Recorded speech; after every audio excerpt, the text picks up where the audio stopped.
안녕하세요 여러분, FCB금융학회의 채용 공고를 잘 보고 계신가요? 오늘은 신한 BNP 파리바 자산운용의 인프라 운용센터 사원급 채용 소식을 보고 드립니다. 이번 영상은 신한 BNP 파리바 자산운용의 최근 이슈와 자기소개서 전략 부분에서 대체투자부서 업무의 프로세스를 알려드리겠습니다.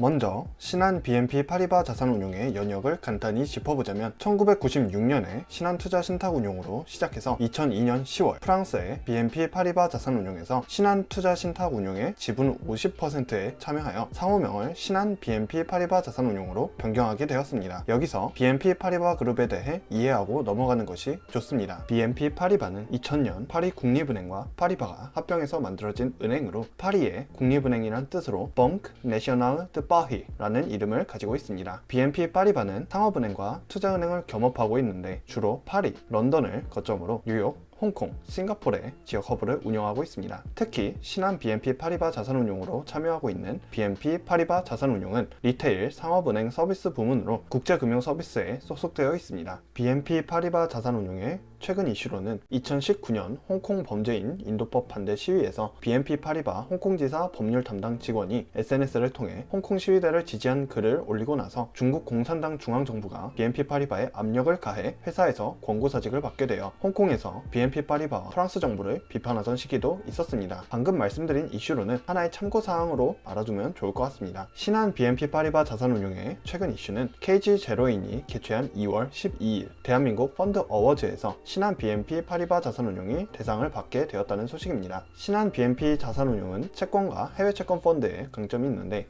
조직도를 간단하게 보시면 채권 운용 본부만 2개로 구성되어 있습니다. 최근 1년간 펀드 설정액이 2조 원이 넘게 신규 유입되며 30조 원을 돌파했습니다. 이는 기존 연기금 고객의 추가 자금 집행과 보험사 등 금융기관의 신규 투자가 늘어난 것으로 확인되고 있습니다. 현재 주목받고 있는 펀드의 이름은 신한 BNPP H2O 글로벌 본드 증권 투자신탁과 신한 BNPP H2O 트리오 증권 투자신탁입니다. 이 펀드들은 영국 H2O 자산운용의 펀드를 투자하는 펀드 오브 펀드, 즉 재간접 펀드로 운영되고 있으며 장기적으로 미국 국채금리 상승과 이탈리아 국채금리 하락을 겨냥하고 있으나 최근 코로나19 사태로 인해 잠시 주춤하고 있는 상황입니다. 업계 관계자의 의견에 따르면 미국 국채는 안전자산으로 분류되는 반면 이탈리아 국채는 크레딧 채권에 가까운 성격을 지니고 있는데 최근 코로나 바이러스로 인해 미국 국채금리가 하락하고 이탈리아 국채금리가 상승하고 있어 손실이 발생한 것으로 보인다고 말했습니다.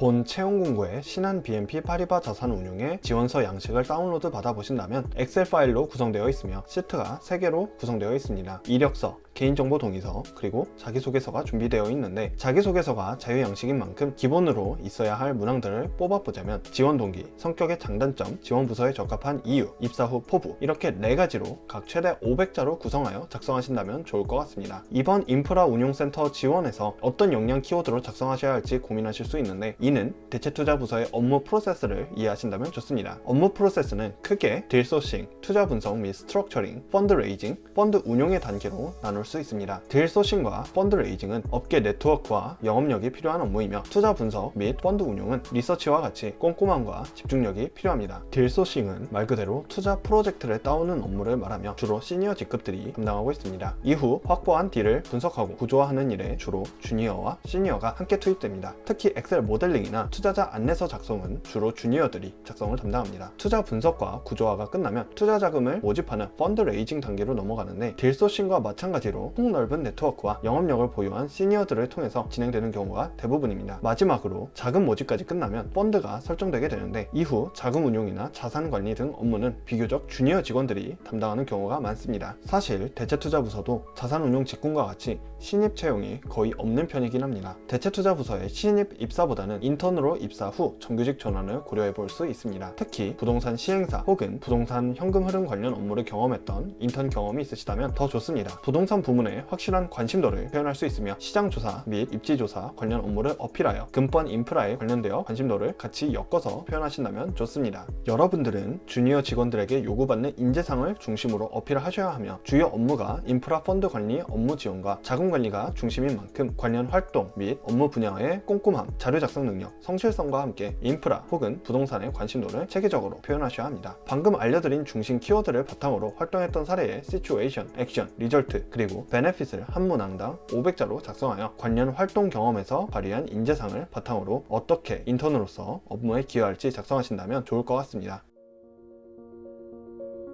오늘 영상은 여기까지입니다. 요새 금융권 진출을 준비하는 분들에게 서운한 소식들이 많이 들려오고 있습니다. 코로나 이슈로 투자자산운용사 시험, 영어 공인성적 토익 시험 등과 함께 최근엔 CFA 시험 연기 소식까지 나오고 있고 각 금융사들마다 채용 과정에서 일정이 미뤄지거나 일정 혼선이 생기고 있습니다. 점점 금융권 진출이 힘들어지고 고민이 많아질 수밖에 없는 상황이 연출되고 있는 가운데 저의 의견은 다음과 같습니다. 이런 상황일수록 자신이 원하는 분야에 대한 경험을 빠른 시간 안에 얻는 것이 중요합니다. 금융권 부서 중 자신에게 잘 맞는 부서가 무엇인지 하루빨리 결정하시는 것과 해당 부서에서 요구하는 인재상과 같은 활동들을 찾거나 직접 모집하여 실행하는 등 활동한 흔적들을 자료로 만드셔서 전문화된 해당 자료를 바탕으로 자신을 금융권에 알리시는 것이 가장 중요하다고 생각합니다.